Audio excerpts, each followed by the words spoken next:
వేటూరి గారు ఇళయరాజా గార్ల తొలి పరిచయం అమావాస్య చంద్రుడు చిత్రం ద్వారా జరిగింది. సంగీతం శ్రీనివాసరావు గారి దర్శకత్వంలో తమిళ తెలుగు వర్షన్లు రెండూ ఒకేసారి ప్రారంభమయ్యాయట. ఓ రోజు వేటూరి గారు మ్యూజిక్ సెట్టింగ్కి వెళ్ళేసరికి ఇళయరాజా గారు తమిళ ట్యూన్ ఇవ్వడం, వైరముత్తు గారు పల్లవి రాయటము జరిగిపోయాయట. వేటూరి గారిని చూసి వైరముత్తు గారు వచ్చినప్పుడే ఈ కవి గారు కూడా వస్తే బాగుండేది కదా, నేను చాలా బిజీగా ఉన్నాను, చూశారుగా వైరముత్తు గారు ఇలా ట్యూన్ ఇవ్వగానే అలా పల్లవి ఇచ్చేశారు అని రాజాగారు చెప్పడం జరిగింది. ఇప్పటికే నాకు లేట్ అయింది అన్నమాట వేటూరి గారికి కొంచెం కోపం తెప్పించిందట. నేను బిజీనే అంటూ చెప్పుకోవడం పద్ధతి కాదు, వస్తాను అని వేటూరి గారు లేచి వెళ్ళిపోతున్న సందర్భంలో సంగీతం శ్రీనివాసరావు గారు సర్ది చెప్పారట. ఇలా వినగానే తమిళ కవి అలా రాసిచ్చారు అనే మాట విని వేటూరి గారు కాస్త కోపం తెచ్చుకున్నారు. వెంటనే పల్లవి రాసుకుంటారా అంటూ సుందరమో సుమధురమో చంద్రుడందిన చందన శీతలమో అనే పల్లవి రాసిచ్చేసేసారట. రాజాగారు అవాక్కయి పాడి చూసుకుని వేటూరి గారిని అభినందించారట.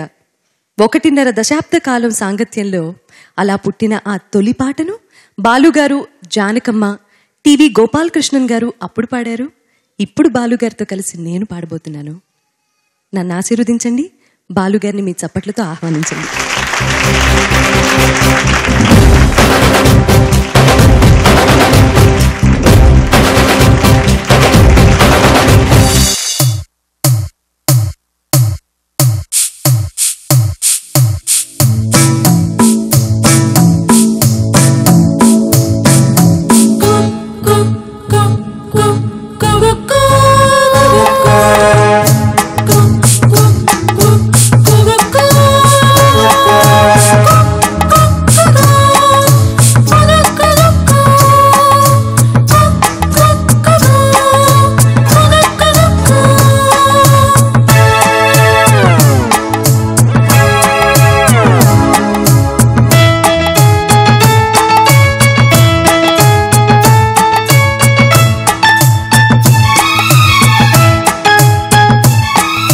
సుందరము సుమధురము చంద్రుడందిన చందన శీతలము.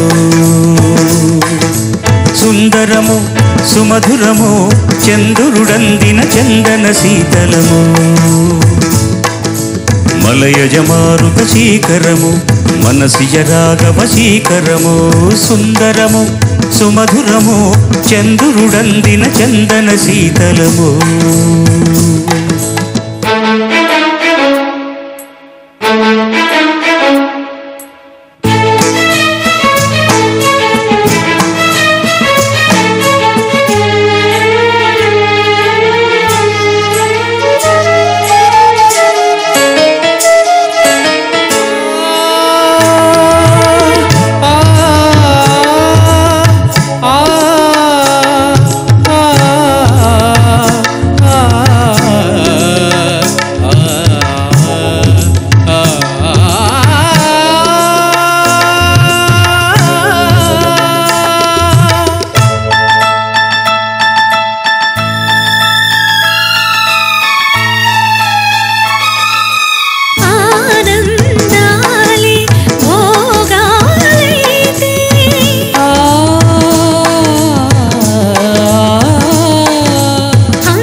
వెన్నెలలు చుక్కలు చూడని కోనలలో ఆవుల కొమ్మల ఊగిన కోయిల వేణువులూదిన గీతికలు.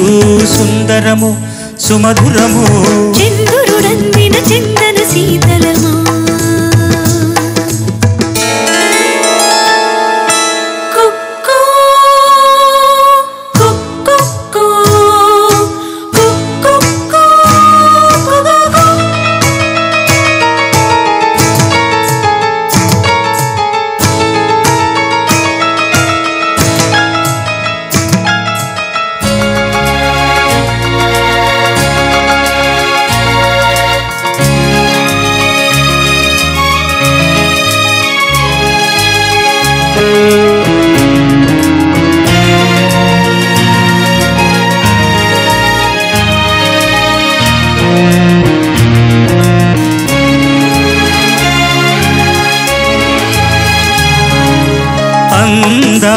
బంధాలన్నీ అందే వేళ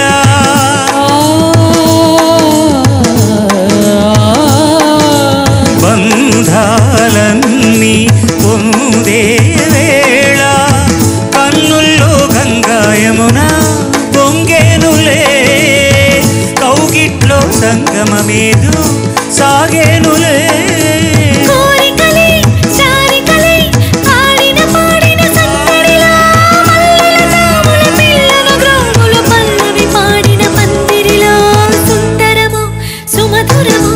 చంద్రుడందిన చందన శీతలము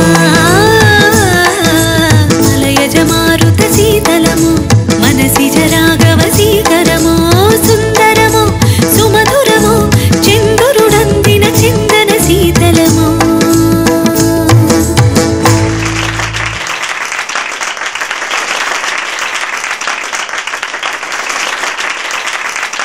సుందరామూర్తి గారి గురించి ఎంత చెప్పినా చాలా తక్కువే అవుతుంది. ట్యూన్కు రాసినటువంటి పాట. ఇక ఇళయరాజా గురించి ఏం చెప్పాలి? దిస్ ఈజ్ ఇన్ 80s చేసినటువంటి పాట. ఆర్కెస్ట్రేషన్ కానీ అన్నీ చాలా అత్యద్భుతం. దీనికి అన్నిటికీ ముఖ్యమైన కారణం కెప్టెన్ అన్నవాడి సంస్కారం. సంగీతం Srinivasarao, producer Kamal Haasan, one of the finest artist of the world. అట్లా వాళ్ళ కాంబినేషన్లో వచ్చిన పాటలు ఎక్కువగా నేను పాడడం నా అదృష్టంగా భావిస్తూ, ఈ టైటిల్ ఎవరు పెట్టారో కానీ అమావాస్య చంద్రుడు అన్న మాట చాలా అద్భుతమైనటువంటి టైటిల్. బహుశా సుందరామూర్తి స్ఫురణకు వచ్చి చెప్పారేమో నాకు తెలియదు. అమావాస్యలో చంద్రుడు ఉండడు, అమావాస్య చీకటిగా ఉంటుంది. కళ్ళు లేని వాటికి ప్రతిదీ తెల్లగానే కనపడుతుంది. మనం అనుకుంటే అంత నల్లగా ఉంటుందని కాదు, కళ్ళు లేని వాళ్ళకి అన్నీ తెల్లగా కనపడుతుంది.